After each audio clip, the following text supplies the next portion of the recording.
I want to take the time to speak about Ansu Fati. These are going to be the amount of minutes he has received ever since he came back from injury on February 2nd, 2024 with Brighton. 2 minutes against Crystal Palace, 33 minutes against Tottenham, 14 minutes against Sheffield United, 29 minutes against Everton, 70 minutes against Wolves, 45 minutes against Fulham, 45 minutes against Roma, 60 minutes against Nottingham Forest, 37 minutes against Roma, 0 minutes against Liverpool, 14 minutes against Arsenal, 13 minutes against Burnley, 0 minutes against City, and 0 minutes against Bournemouth. He has played a total of 362 minutes within a span of 14 matches. This is the reason why I do want to take my time to speak about Ansu, because right now it is safe to say that it is not looking good for Ansu Fati. And I want to speak about how he started and how he is today, because based off what we have seen in his first 2 years, right now he should have been in the top 20 best players in the world at the age of 21 years old. Because remember, he started 5 years ago, back in 2019, but we all know how it went downhill after 2019. And so let's talk about it. On August 2019, Valverde wanted to use Ansu Fati. It was a brand new season and players like Messi, Suarez, Dembele, they were all missing. Barcelona were hosting Real Betis on August 25th, 2019. Vidal made an amazing goal to make it 5-1. It was an amazing night for all Barcelona fans on the 77th minute, and then at that time, right after that, Fati came in, and he came in for Carles Perez. And at that moment, he became the second youngest debut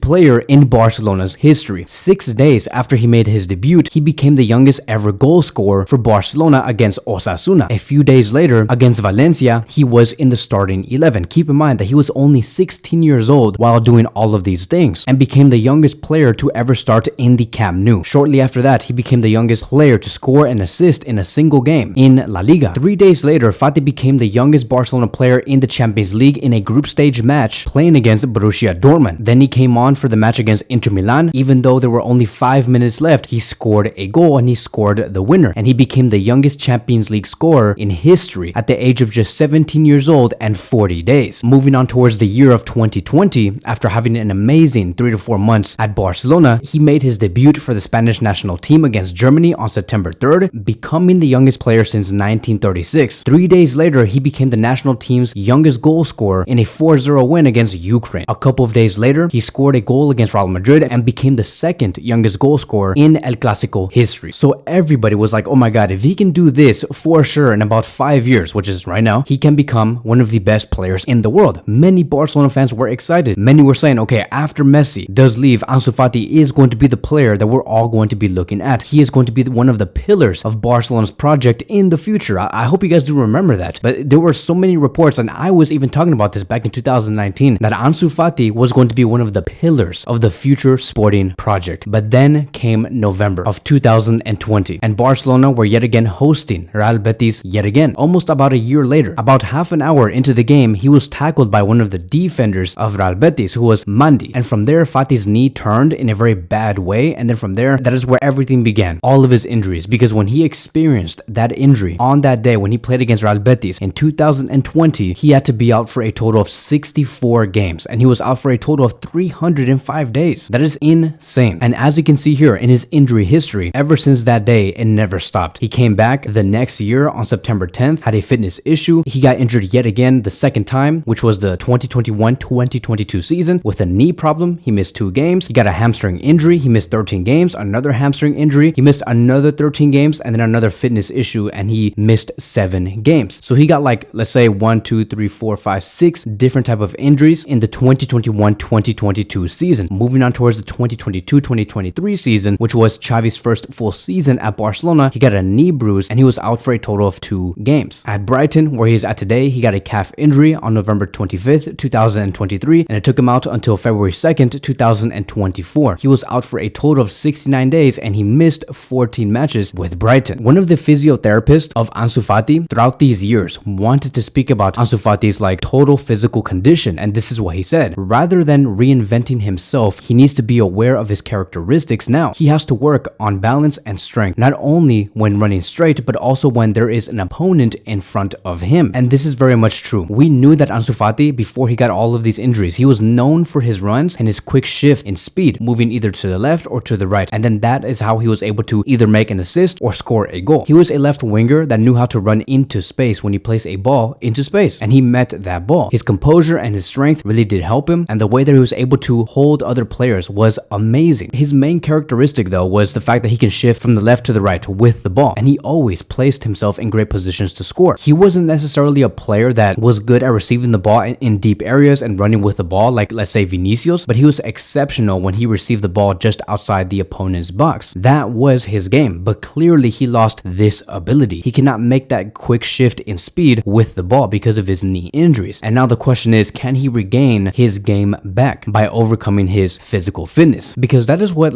really sucks, is the fact that he lost this ability and now he can't put himself in positions to score a lot of goals. And this is probably the reason why De Zerbi at Brighton has placed him as a number 9, is because he knows that he lost his pace and his speed, and he cannot make those runs into open spaces from the flanks. He knows that he lost this, and that is why he wants him as a 9, because as a 9 you are less required, not completely not required, but less required to make explosive runs into space. You don't have to necessarily shift left and right with the ball to create goal scoring opportunities. The only thing that he has to do is sit in or just outside the box to receive the ball and score the goal. So on De Zerbi's part and his decision with Ansu, it made a lot of sense because of the current physical condition that Ansu Fati is in. But even with De Zerbi finding that easier solution with Ansu, De Zerbi does not sound so confident about Ansu Fati and his future at Brighton. As a matter of fact, the future with him and Ansu. These are going to be a few quotes that De Zerbi had to say. Ansu Fati is a big talent. I don't know though. I have to speak with Tony, the sporting director, scouts, and the recruitment team. Then I will speak about Ansu Fati. And this was him answering a question about whether he would like to see Ansu Fati get more minutes. He does not sound so convincing. And then he also spoke about whether Ansu Fati should give much more. And this is what he said. Ansu Fati has to give so much more because what he is doing is not enough. So even though De Zerbi put him in a position to succeed, Ansu Fati is just not cutting it. And this is the reason why you don't see him in a lot of games at Brighton. You don't see him starting at all, and you barely see him play about 15 to 20 minutes now. It's only getting worse. He started okay in the beginning of this season, but he's receiving less and less minutes. And I feel like the reason why Ansu Fati is not really doing much is because it's a mentality problem. He believes that he cannot do it anymore, and he's scared that he might get re-injured. And this is what's going to separate the average players to the top players. It's whatever Ansu Fati is going through right now. Now that you are back, now that there is not really a physical problem that you have to go through, can you overcome your physical condition and get better and improve as a player? Because Ronaldo went through it, Messi went through it, Xavi went through it, Ronaldo Nazario went through it. He came back through a long-term 9-month injury and he won the World Cup. So again, this is what's going to separate the world-class players, right? The unbelievables versus the average player. Trust me, there's a lot of players that have gone through many bad injuries and they never came back the same. But then you had the Ronaldos, the Messis, the Xavis, and the Ronaldo Nazarios. I remember when many of those players returned, they refused to go down and they always asked, how can I get more? How can I get better? Because I'm not going to allow something like the ACL to ruin my career. Xavi went through it. Trust me. Xavi went through an ACL injury and he won the Champions League on that same year that he got the ACL injury. So now it's going to be up to Ansu Fati on whether he wants it or not. And I'm assuming that if Ansu does return, let's just say, for example, he comes back to Barcelona. Let's just say Barcelona says, okay, we'll give you a second chance, but give me that number 10 shirt. We're going to give it to Lamine Yamal. Let's just say Ansu Fati returns. I believe that the whole idea is that he's going to be floating around the number 9 position and the left wing position, but as a backup. There is no way that he is going to be a starter at Barcelona next season. No chance. He's really going to have to prove through that whole season why he deserves to be in the starting 11. But here is going to be the problem. Based off what Ansu Fati gives and where Barcelona want to go, Barcelona does not see Ansu Fati as a necessity. And if anything, they see Ansu as a liability. And that is why Mateo Moreto did state Ansu Fati is not part of Barcelona's plans and an exit will be found for him. And that is why many are proposing for the idea that Barcelona should sell Ansu Fati because, okay, maybe Ansu Fati is going to come to Barcelona with a point that he's going to want to prove, but maybe Barcelona don't even want to give him that chance because, again, Barcelona have big ambitions. They want to go somewhere next season. They cannot allow for even their backup options to not produce anything. They need their backups to be scoring goals. There's a reason why Barcelona want to prioritize the left wing position is because they want a left winger that can be very effective and backup options for the left wing position to also be effective. Let me give you guys this perspective to give you guys just an idea on where Barcelona want to go. They sent Ansu Fati on loan to Brighton and they brought in Joao Felix because they believed Joao Felix was an upgrade to Ansu Fati. But when Felix came in, after seeing about 8 to 9 months of him at Barcelona, many of the fans, many of the board members still do not think that Joao Felix is good enough. They want more goals from the left wing position, more assist, more impact in big games, to press more with intensity. They want more from the left winger. Joao Felix did not cut it. And so can you imagine how they view Ansu Fati? They thought that Felix was going going to be an improvement of Ansu, but they want someone better than Felix. So how do you expect Ansu Fati to overcome that? I want you guys to realize what's expected from the left wing position. It's not easy. Not even Joao Felix is cutting it. And so what makes you think Xavi, Deco, Joan Laporta want Ansu Fati at Barcelona next season? Now you can say, well, we can place him as a striker. Look at what Lewandowski just did. He scored 3 goals against Valencia. He's one of the top strikers in the world, and he's going to want to be here for another 2 or 3 years, because that is what Lewandowski said just now. He believes that he has longevity at Barcelona, and then add in the fact that there is Vitor Roque, who wants to make a name for himself at Barcelona. Look at Marc Gui. Many of these players want a starting spot in the 11. And so again, there is no way Ansu Fati can see any minutes at Barcelona. It's just going to be a waste for Barcelona to be paying him the wages and not using him at all, because I don't see Ansu Fati over Marc Gui, over Vitor Roque, and especially over Lewandowski. This whole convo would have been done like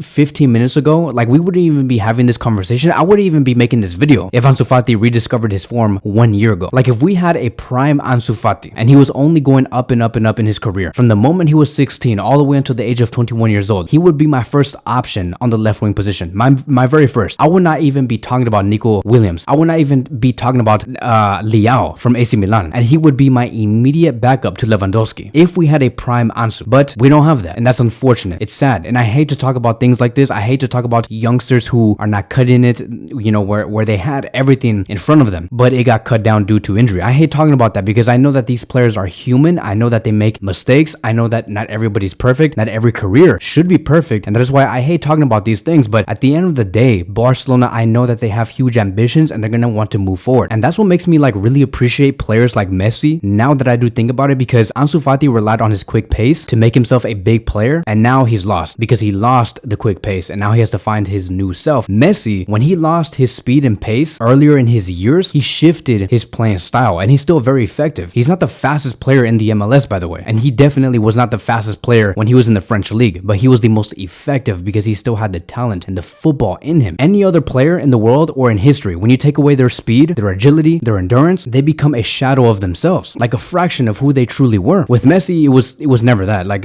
I'm not even trying to compare Ansu Fati with Messi. It's just that, you know, now that I think about it, it's just crazy to me how talented Messi was. Like, even if he lost his movements, he can still be very effective. But this is why it's important for every player to maintain their physicality. And for the future, right, I want Xavi to maintain his physicality, Pedri to maintain his physicality, because not everyone is going to be Messi. Not everyone will be Messi, ever. And I hope that it does not happen to Pedri or Xavi. They don't lose their speed, their agility, their intensity. I think that Xavi will be in safer hands because Xavi is going to be the coach next season. Xavi, again, like I've said, went through a very similar injury back in the 2005-2006 season, which was the ACL injury. Exactly what Xavi went through. So I'm happy to see that Xavi Hernandez can maybe coach Xavi through this difficult moment, because they also have the same roles, the same upbringing, and so I think that Xavi will be in safe hands. But I hope that none of these youth players, Kubarsi, Lamine Yamal, go through what Ansu Fati is currently going through. They need to maintain a great physical capability, regardless of their amazing talents and what they have in their blood. And so this is the reason why I asked that question on the community tab, and I said, what would you guys do with Ansu Fati next season? Loan, sell, or just maintain the player? Ideally, I would like to see Ansu Fati get another try and not completely let go of the player. Ideally, I don't know the Barcelona finances. I don't know what's going to take for us to like improve our squad. If that includes to sell Ansu, then so be it. But if we can get away with loaning out Ansu Fati yet again, I would really loan that player to Bayer Leverkusen or Girona, because those two clubs have great sporting projects. There's coaches that I absolutely trust, which is Xabi Alonso and Mikel, and for sure Leverkusen and Girona are going to be going to the Champions League, and I want Ansu Fati to be in positions like that. I don't want to see him at Brighton. I want to see him at either Leverkusen or Girona, maybe even Ajax, anywhere but Brighton, because if Ansu Fati can play in a league where it's less physical and he plays in a league where they play much more attacking football, it requires much more of your technical game, that would suit Ansu Fati much more in order for him to regain his confidence. And so that is it. That is going to be wrapping up today's video. Thank you guys so much for watching, and I will see you guys in the next one.